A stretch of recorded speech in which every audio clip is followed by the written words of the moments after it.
Good evening, everyone. This will be a recovery video log for June 6th, 2025. It was a Friday.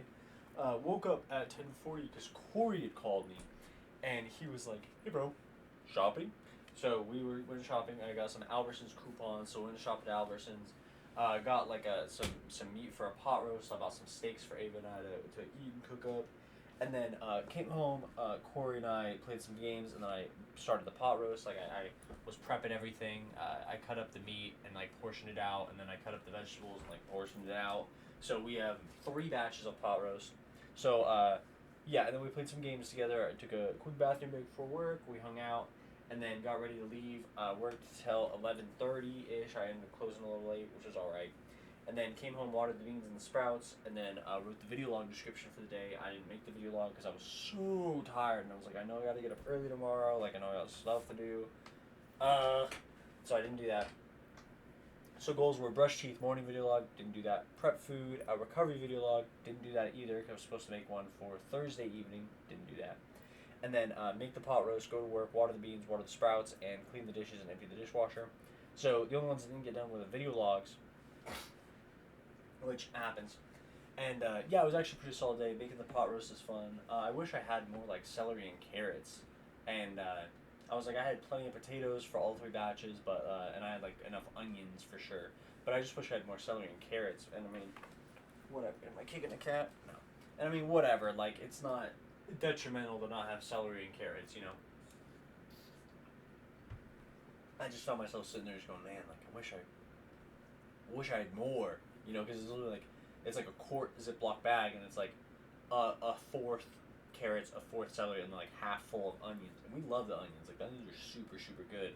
I'm just sitting there going, would like some more celery and carrots, but whatever. I digress. And yeah, usually like Ava seasoned it, like the pot roast, and then I didn't this time. It actually turned out all right. So I ate a bowl while I was here, and then prepped some for work, and then yeah, it was just as good at work. I crushed the whole thing, and then yeah, work was alright. There was nothing really going on. Vibes were kind of mad. Like work has just been like ugh recently. Like I've been exhausted, dude. It's hot and no one wants to be there, so we're all just like ugh. And then I still can't tell if Milo's mad at me or not. He's literally just like not talking to me. I'm like, okay, bro. And I feel like he thinks. Well, I like talked to Circa about it, so I say I feel like he thinks. Like she told me he thinks I disrespected him by getting after him for something he did wrong, which I think is really interesting. And so I'm like Milo. I don't even know if he watches these. Like I don't know, dude. But I'm like sitting here. I'm like Milo, really like the one thing that really defines a friendship is if you guys have different versions, different definitions of respect, it's really hard to be friends when they're not communicated.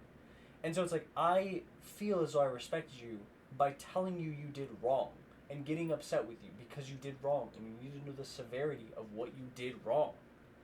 So when I sit there and I'm like, dude, this is not good. You can't do this. Like, you cannot do this. Do not do this again. And he goes, yeah, no. I'm like, no, dude, I don't think you know. Like, I need you to understand this is very bad. He's and it's like, I'm like sitting here like, I didn't disrespect you in that moment. I treated you the exact same way I would treat me if I did the same thing. If I did something without thinking it all the way through, without looking forward to the consequences for how it could affect the people, myself, or the people around me, I would want someone to come up to me and be angry and be upset and go, you don't understand. I need you to think ahead. I need you to be conscious that this could be a potential issue. And so I'm sitting here, I'm just like, I respected him. In my version of respect, I respected him. I gave him the respect that I would expect from him. If I did something that he was like, that is bad, that is very wrong, I would expect him to tell me. Even if he's upset at me, even if it's emotional driven, that's fine. I would need to know that. But when he's upset, like, continuously, and it's like, it's making his quality of life at work worse, I'm like, dude, there's nothing I can do about it. If you're not going to communicate to me that you feel disrespected, I don't understand how you can expect to be respected. Do you know? I'm assuming you guys know what I mean. I don't understand how you can expect to be respected without setting the expectations. It just doesn't make sense to me. Like if I don't know how to respect you, you can't be up. You can be upset when you're not respected, but you don't. Like, it doesn't make sense. You know what I mean? Like, I'm trying to figure out how to word it. It's not that you can be. You don't have a right to be upset, but you have to be more understanding, and be willing to give second chances. Right? Like, they didn't know. I didn't know it would disrespect you. I didn't know you would feel disrespected.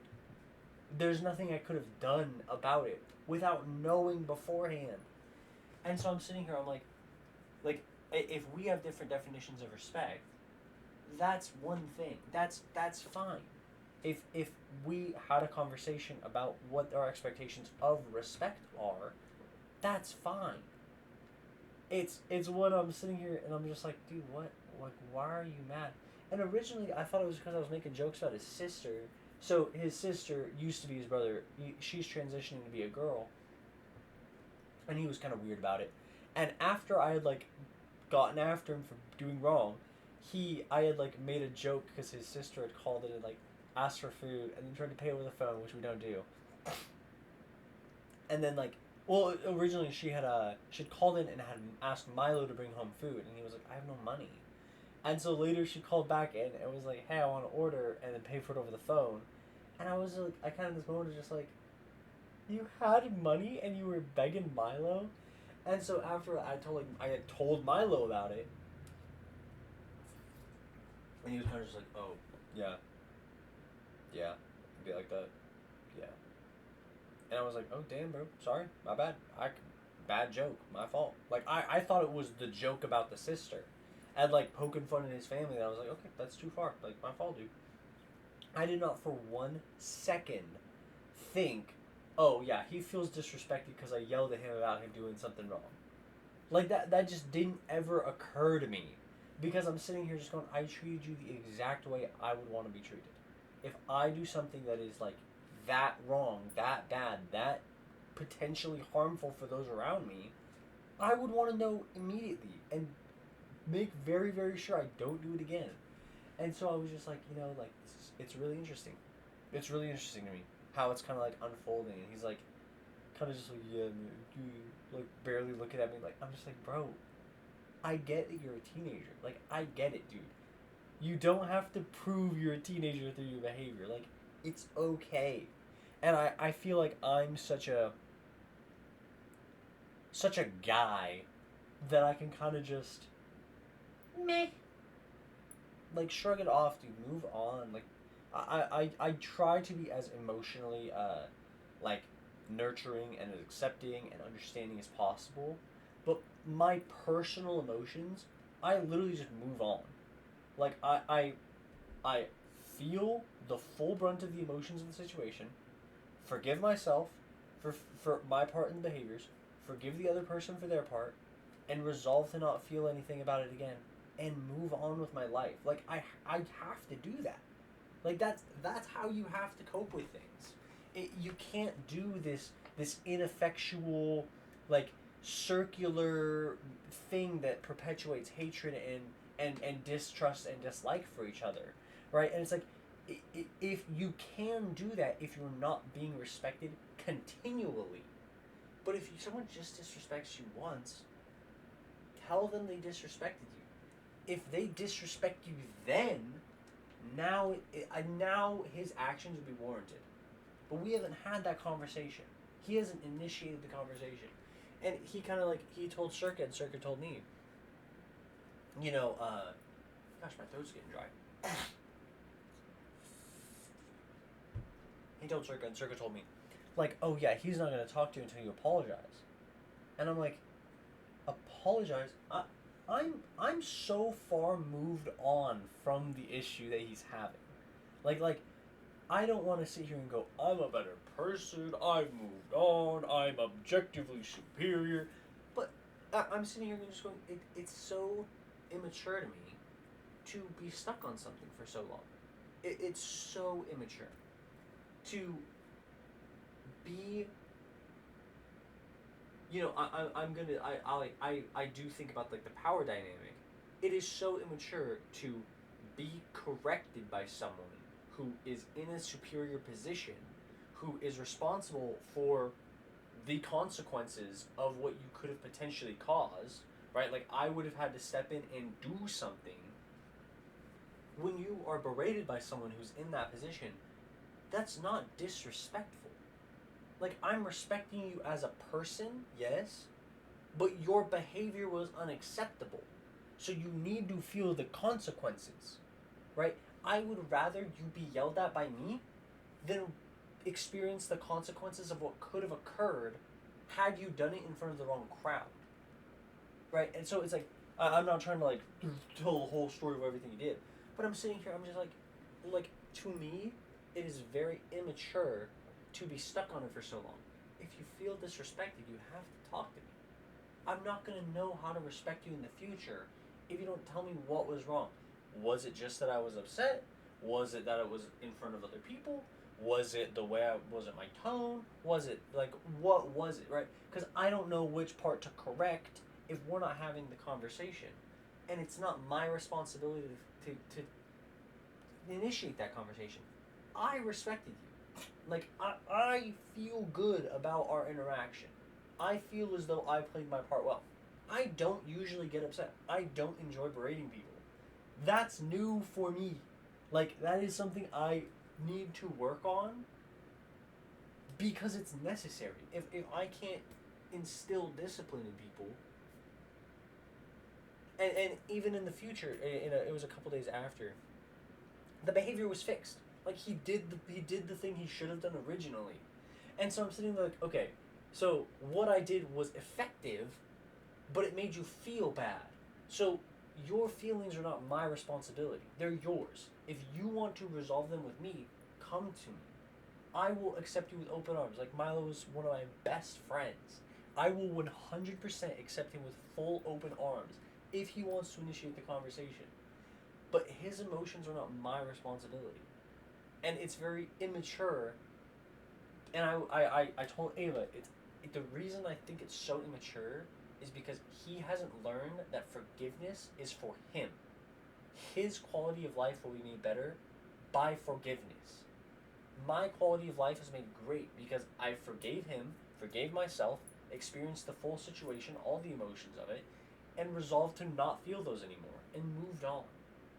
And I'm sitting here talking about it. I'm not getting emotional about it at all. Oh my god, dude. Loki, you're so ugly, dude. We had to shave him because he gets super long hair and we're going into summer. That is diabolical.